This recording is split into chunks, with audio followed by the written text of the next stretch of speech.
सलाम अलैकुम दोस्तों, मेरा नाम है यूसुफ गिलशेर और आप देख रहे हैं इंसेनेट मिस्ट्रेस। दज्जाल को क़ियामत का सबसे बड़ा फितना कहा जाता है। उसका जाहिर होना क़ियामत की सबसे बड़ी निशानियों में से एक है। बहुत सी हदीसों से ये वाज़ेह होता है कि दज्जाल कोई सिस्टम नहीं बल्कि एक जीता जागता शख्सियत होगा, और पूरा सिस्टम जो कि यहूदियों के कंट्रोल में है वो उसको सपोर्ट करेगा। ऐसी टेक्नोलॉजी के वजह से ये सबको ऐसे मौजिज़ा दिखाएगा कि कमज़ोर अकीदा के लोग उसको खुदा मानने लगे। और एहसास हो भी क्यों ना, क्योंकि इसके एक हाथ में जहन्नम हो गई और दूसरे हाथ में जन्नत होगी। और अब सल्लल्लाहु अलैहि वसल्लम ने फरमाया है कि अगर ऐसा हो तो तुम बेखौफ रहकर जहन्नम में खुद जाना, क्योंकि जो उसके हाथ में जानम होगी वही असली जन्नत है। दज्जाल के फितना से मुतासिर होकर हर एक पैगंबर ने अपनी अपनी कौम को इससे बहुत डराया है कि दुनिया आखिरत से पहले एक ऐसा फितना वाज़ेह होगा। और अब सल्लल्लाहु अलैहि वसल्लम चूंकि अल्लाह ताला के आखिरी रसूल हैं, उन्होंने अपनी कौम को दज्जाल के मुतालिक हर एक बात और हर एक निशानी खोल खोल कर बयान की, ताकि जब दज्जाल वाज़ेह हो तो उनकी कौम दज्जाल को पहचान कर इसका मुकाबला कर सके। और अब सल्लल्लाहु अलैहि वसल्लम ने ऐसा किया। लेकिन दोस्तों, अगर ये इतना आसान होता तो अब सल्लल्लाहु अलैहि वसल्लम का भी अपनी कौम को इससे इतना खबरदार न करते।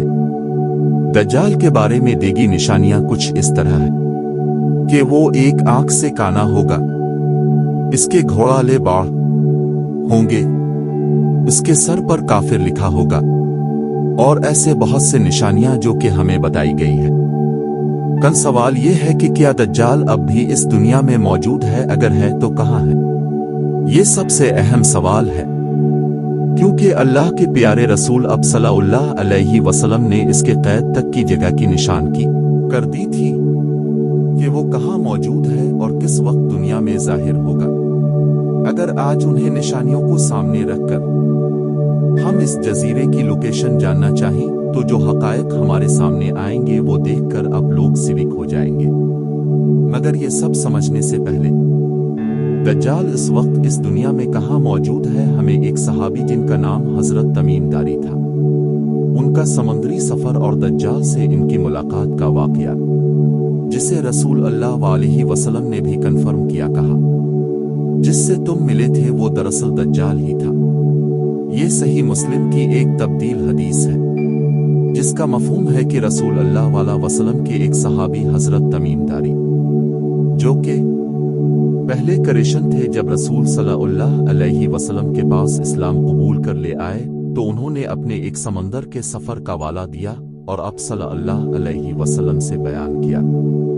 हजरत फातिमा बिन्त कैस से रवायत है कि एक रोज रसूल सल्लल्लाहु अलैहि वसल्लम ने नमाज के बाद तमाम सहाबियों को मस्जिद में बैठे रहने का हुक्म दिया। मैं तमाम औरतों की पहली सब में मौजूद थी और फरमाया कि आज मैंने तुम्हें अल्लाह का कोई फरमान या कोई नसीहत करने के लिए नहीं उठाया, बल्कि वो सब बयान करने के लिए बुलाया है जो कि आज इस्लाम कबूल करने से पहले तमीमदारी ने मुझसे बयान किया कि एक बार मैं अपनी जवानी के दिनों में अरब के अपने 30 साथियों के साथ एक समुद्री सफर पर था कि अचानक मौसम खराब हो गया, ऊंची ऊंची समुद्री लहरें आने लगी। कोई 1 महीने तक हमारा जहाज समंदर के अंदर घूमता रहा, हमें ये पता नहीं था कि हम कहाँ घूम रहे हैं। फिर दिन हम इस बड़े जहाज में से छोटी छोटी कश्तियों पर खाना और लोगों की तलाश में निकल गए। मैं अपने साथियों के साथ अपनी कश्ती पर एक किनारे पर पहुंचा और हमने देखा कि वहां कोई अजीब सी बिला खड़ी थी जो कि बोल भी सकता था और उसके बदन पर बहुत बाल थे। हम इसको देखकर बहुत डर गए थे। तब मैंने इसको पूछा कि तुम क्या भला हो? तो उसने जवाब दिया कि मेरा नाम जसासा है। हमने कहा कि तुम क्या चीज हो? तो उसने जवाब दिया कि ये सब छोड़ो, तुम मेरे साथ आओ, मैं तुम्हें मेरे मालिक से मिलाता हूँ। वो वहां इस मंदिर में तुम्हारा बहुत शिद्दत से इंतजार कर रहा है। अब इस वाकया में मंदिर वर्ड को अब लोगों को ध्यान में रखना है। तमीमदारी कहते हैं कि हमने इसका पीछा किया और मंदिर के अंदर गए, जहां एक बहुत बड़ी जसामत का शख्स जंजीरों से बांधा हुआ था। हमने इतनी बड़ी जसामत का शख्स कभी नहीं देखा था। इसके दोनों हाथ इसके गर्दन से बंधी जंजीर से जकड़े हुए थे। अंदर जाते ही इसने हमसे सवाल पूछना शुरू कर दिया। पहला सवाल ये था कि मुझे बीसान की खजूरें के बारे में बताओ, क्या अब भी उसके दरख्तों पर फल उगते हैं?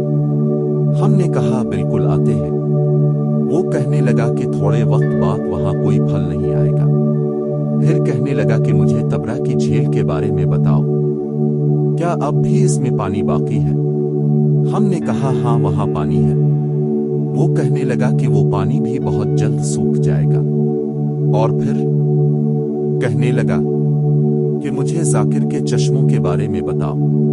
और आखिर में गोलान की पहाड़ियों के बारे में पूछने लगा। और आखिर में कहने लगा कि मुझे इस उम्मी पैगंबर के बारे में बताओ कि इसने अब तक क्या किया। हमने जवाब दिया कि वो मक्का से निकलकर मदीना के अंदर आबाद हो चुके हैं। वो ये सुनकर बहुत हैरान हुआ और कहने लगा कि वाकई ऐसा हो गया है। हमने कहा हाँ बिल्कुल। इसके बाद इस शख्स ने बोला कि अब मैं बताता हूं कि मैं कौन हूं। दरअसल मैं हैं दज्जाल हो। ये सारी निशानियां पूरी होने के बाद मैं यहां से आजाद हो सकता हूं। उसके बाद मैं दुनिया में कहीं भी जा सकता हूं सिवाय मक्का टावर मदीना के। इसके बाद अब सल्लल्लाहु अलैहि वसल्लम ने फरमाया कि लोगों, ये यसरब है यानी मदीना।